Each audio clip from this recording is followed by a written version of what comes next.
A 65-year-old woman placed a small for sale sign in front of her old house, and the neighbors couldn't stop whispering, "Who would ever buy that place?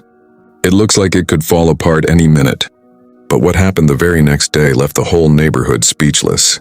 She lived alone in a quiet rural area of Texas. In a small town just outside Austin, her house wasn't beautiful by modern standards. The roof sagged slightly. And in the backyard stood an old orange tree that had been there longer than most of the neighbors. To others, it was just an old house. To Margaret, it was her entire world. It was where she and her husband Raymond had built their life, where they raised their son, where she held her husband's hand during his final days. But life had grown heavier with time. Her retirement barely covered the rising cost of medicine. Repairs became impossible.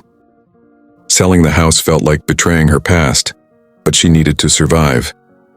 That night,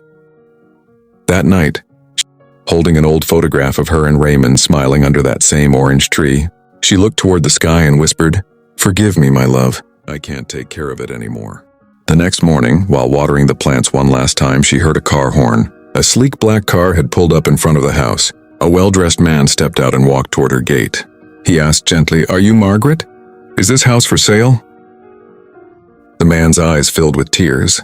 "When I was a boy, I had no one. I lived on the streets. He taught me how to read. He told me that everyone deserves a second chance." Margaret covered her mouth, overwhelmed. "And everything I am today is because of Raymond."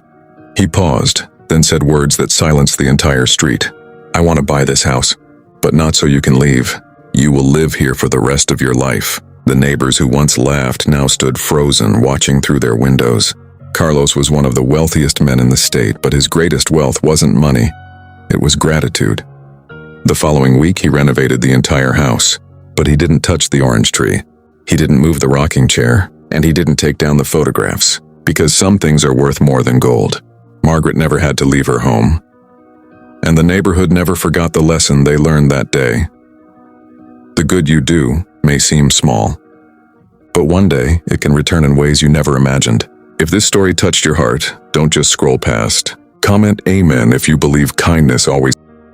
Share this story with someone who needs hope today. Follow for more powerful stories that remind us what truly matters.